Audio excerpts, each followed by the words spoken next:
All right, as you all may have heard by now from the numerous content creators around the World of Warcraft sphere, the news of the add-on apocalypse is real. It's real, fam. With that are going to be some very hard decisions for Blizzard, what to leave in, what to leave out. This, along with the class pruning, has the WoW community in an uproar. So with that being said, I thought we would try and get up to date with the information of this past weekend's release in alpha. Some notes. We're going to give a listen to Mystical, who is the creator of Deadly Boss Mods, who is also known, or what is also known as DBM. All right, so let's get that in place. If you like the content, please consider giving it a thumbs up, subscribing. Let's have a discussion even down in the comments. Let's get into it. So, over the weekend, we got info dump from Blizzard discussing upcoming API changes with add-ons in Midnight. And I'm going to go over those changes with you and explain what's in there, what's not in there, what issues that have been reported that are being addressed by these changes, as well as issues that will still remain even with these changes. So I'm going to dive right in. First, they confirmed the chat changes they already knew about, the ones they already made a blue post about, the ones that are going to make it possible to get loot add-ons, some RP add-ons, and Gamba add-ons back in instances when you're not actually in instance combat. This is not new, so I'm not going to really cover it too much. The next is cooldown access. Currently, cooldown is always a secret. In instance, out of instance, no matter where you are, you can access player cooldowns. They are relaxing this restriction. They have the same restrictions as chat, limited to keystones in progress, PvP match in combat, instance encounter in combat. It does have one additional line where it says player in combat anywhere, so if you're out in the world and you're in combat, they're still going to lock it down, probably for consistency's sake, so you don't have, like, for example, an add-on doing a rotation helper outdoors, then saying, no, you can't do that when you're in a raid. Like, they're just going to say, across the board, if you're in combat, you can't do that.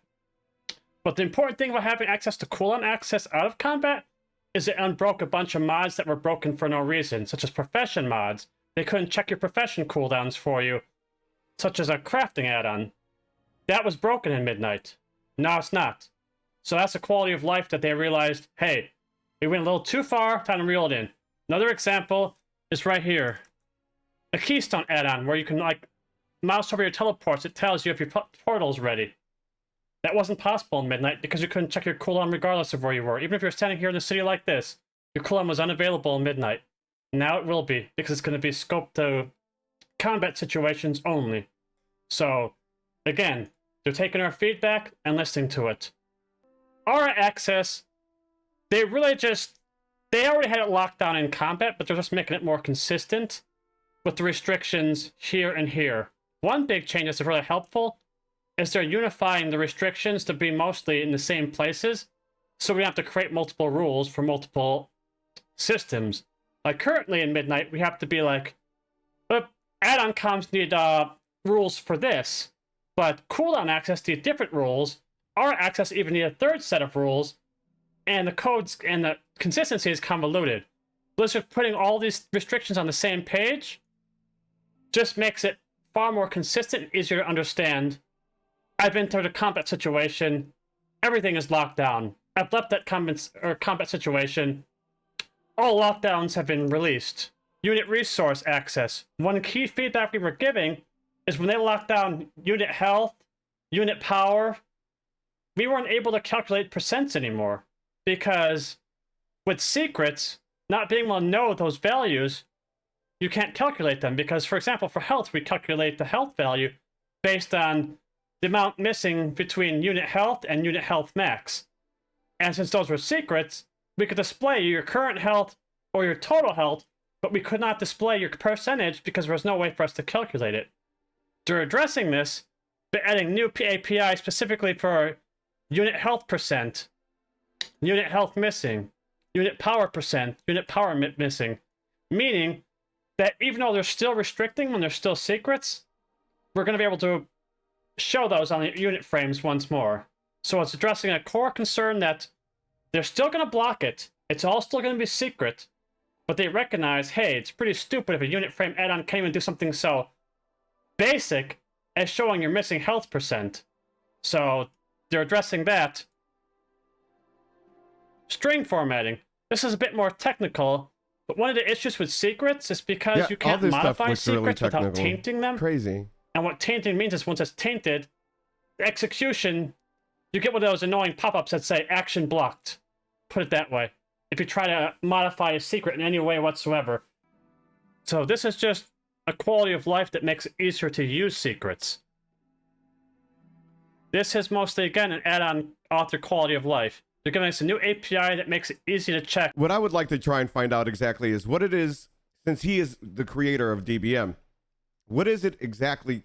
Because this is really technical things about secrets and whatnot, the auras, the unit resource access, the string formatting, getting restricted action statuses, tooltips coming soon. These are things that are we going to be able to still use certain add-ons, even though Blizzard does not want us having them in combat, whether it be Raid or Mythic Plus? And then in one of the instances on the lines there, it said at any time you're in combat. One of the things was the rotation helper. So like I was using Achilles. I'm a very big proponent of Achilles because I can't stand to learn my rotation, which I'm going to maybe make a video on learning that. One of the things that I've always tried to do is not dive head in to a lot of the combat add-ons. Like I uninstalled GTFO after a while. I went to I got away from ElvUI. I started using more of the Blizzard UI. I'm just this week going into using the Blizzard cooldown system and also the Blizzard help assist to tell me what is procking. So I basically uninstalled my Achilles to learn what buttons should be going after for the rotation. It's really something like everybody says you're going to need to learn your class. So maybe that'll be one of the things that we have to try and figure out. I need to figure out. Not you guys probably have this shit all down pat. Are restrictions active? Yes or no? Instead of doing all these hacky things we're doing now, where we're actually scanning, like DBM is scanning all the members of the raid. Is this person in combat? Is this person in combat? And it's going down the entire raid roster because there's no clean API that says combat restrictions are active. Now we could do that in a much more performant and easier to code way. But I'm hoping at the end of this video, he can give us an idea of what DBM, like what role will DBM still have in the game, if any? If any, is he going to be able to show us that although the add-on apocalypse is coming, will add-ons such as DBM still be in game? And if so, in what scope? What scope are they going to be covering? Because we know Blizzard is going to be trying to use all their own. So I really hope he covers that. This one's not really an API change so much as a bug fix, which is if any add-on was modifying tooltips in Midnight Alpha currently, the tooltips would break. Like if you've played Midnight Alpha at all and you moused over a mob, the quest tooltip that said like number of mobs left to kill or the amount of percentage you need to complete the quests would sometimes break or vanish. It's because you had an add-on installed that was modifying the tooltip. Oh, well, that kind of brings up a little bit. So like I've been doing questing without any add-ons, so I don't have handy notes and DBM and all that. So as I'm out there and I'm looking at their units and I'm looking at their bars, there's no helper. I'm hoping they give us a little bit of a quality of life when we're doing our quest to say, hey, this is like what we have, you know, an exclamation mark. This is the mob that you will want to kill. Maybe change the color of their combat bar, or not their combat, but their profile bar, to try and make sure that you can, you know, instead of using Plater and all the added add-ons, will they be able to do that? I hope they have a real good source of feedback when it comes to that from the community. And it was becoming broken by what Blizzard would call tainted code. Now, here's the interesting stuff. This is the stuff that's not coming this week. This is coming in Alpha 4 and beyond. Structure tables. This solves a more technical problem that really is mostly on the add-on author part. That's just going to be a quality of life for making add-ons compatible with Midnight without jumping through so many hoops. This won't show much on the player end of things, but this will mean it'll be easier for us as authors to fix things. This is another top issue I discussed in previous videos. Not being able to format secrets without tainting them, such as, let's say the secret returns a health value of 1 million. The add-on wants to abbreviate that to 1M. That wasn't allowed. They're going to add a way to do that. Again, they've listened to feedback and they're like, we hear you. That's a pretty dumb restriction. We'll make it possible without exposing the secret. Means nothing. Unit identity access. They're still locking firm on this. They do not want add-ons to have any access whatsoever to mob names, creature IDs, GUIDs, nothing while you're in an instance. And what is this information used for? Knowing what nameplates mostly. Yeah, nameplates. Nameplates' ability to colorize mobs by specific creature IDs, or rename mobs based on their mob name, such as player shortening mobs. Like say you have a Venture Co. Mage, Venture Co. Warrior, etc. Player profile might just shorten it to Mage, Warrior, so you can actually read the mob names. Blizzard says this isn't allowed. We're not going to allow it. That is and so we're going to make stupid. sure it's not possible by blocking these blocking these APIs. What is the purpose? Now, What is the currently purpose of on that? Midnight, they're blocked in combat only. You know, because what's kind of funny is when you go out, and I'm going to use this in real life. When you go out to a construction site, you see a guy walking around. They're all from Walsh. It's a very big company nationwide here in America. You're at a Walsh construction site, and you see every bit of a construction worker. They all have vests. They all basically look the same. One might be holding a clipboard. He's going to be a Walsh construction supervisor. You'll see another guy who might have some hand tools along with with a roll of wire. So this is going to be Walsh construction electrician. And then you might see another guy who's inside of a Bobcat, and then Walsh construction operator. Are you getting what I'm saying? It's kind of one of those deals where you just cut it down. Operator, electrician, supervisor. You know they're all from Walsh Construction. You're on the website. You're inside the dungeon. So why do we need to make that all one big damn bar and not be able to modify that, or Blizzard modify it? You know, we don't need to like everything. It's just so dumb, you know? It doesn't make sense. Which means that in between pulls and Mythic Plus, add-ons still have access to this information. So as long as you left combat briefly, add-ons were still able to perform these actions, such as colorizing nameplates and stuff. And Blizzard was like, no, we see what you're doing. Just stop. And now it's instance-wide. As soon as you walk in an instance portal, unit identity is on lockdown. This is an increase in restrictions. That's so stupid. Here's another big one, and this one's to all your healers out there. Unit resource access. APIs will be added to allow add-ins to adjust the color of unit frame health bars based on health percentage. Again, because we don't know the health percentage, we can only display it. We weren't able to do something as basic as just colorizing unit frame based on missing health or such information, and they're making an API specifically for that. Now, I need to say, this is what they're doing in the upcoming. Now I'm going to talk about what this is not addressing. And I'll start with the one I just talked about. Unit frame health bars based on percentage. You'll be able to colorize them. You're still not going to be able to do any kind of highlight based on health, or do any kind of customization to say, I want this debuff shown, but not that debuff. It's still, there's a long way to go to save healing add-ons. But the two big wins for healers in this update is at least we can colorize the frames now, and at least we can show percentages again. But I mean, those are very small victories when you consider the grand scheme of what's being lost for healers. So there's still hope, though.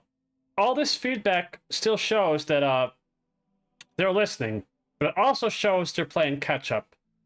A lot of this feedback is based on stuff that was given like the first week, or barely into the second week, but mostly like the end of the first week. Like my second video, a lot of this was in my second video, which is only 3 days after my first video, the first week of alpha.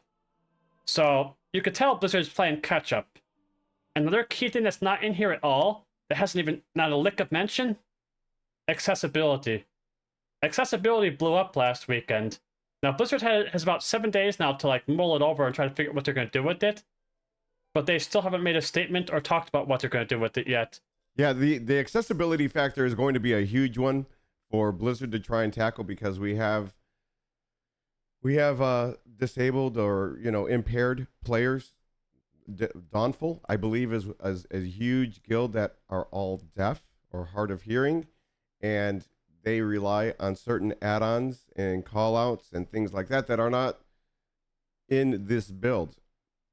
And right now, Blizzard is going to have to try and figure out how far do they want to take this? How far are they going to want to try and make it so that you can keep the integrity of what you're trying to do, yet try and make the accessibility better?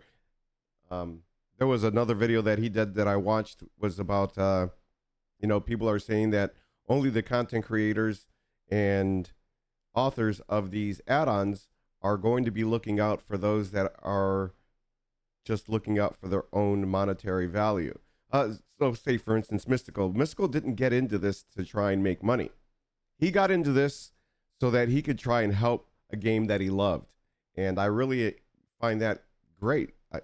The amount of time and effort. I'm sure they get, monetary value somewhere, but in the beginning, he did it as a passion project. He did it as somebody that really wanted to try and make something easier for the WoW players, such as that long name, the Walsh Construction Supervisor, Operator, those kind of things, quality of life for platers and nameplates, things like that are always something that you want to try and help everybody in the community, especially with a game that this old. It's something that we all want a little bit more quality of life, but we still want the complexity, and we'll get into the whole pruning hopefully a little while later, and find out what exactly people and the feedback from the community are saying about that. Including even this, like they were able to go as far as saying, hey, this is the week after next, and they're still not discussing the accessibility thread that's on the forums, the other thread that's on Reddit, as well as my video on this channel that's talked about it. They haven't gotten that far yet. So it's clear that Blizzard is like, they're responding to feedback, and there's some good changes here, but there's still work to go, and there's still communication to be had, and Blizzard is still playing catch up. I believe Anyways, this is week 3 that they're in video, for alpha. And I'm going to emphasize again, and Blizzard even put it here. Keep that feedback coming. It's hugely helpful. Yeah. Clearly the feedback is having an effect. And that's about all I have for this.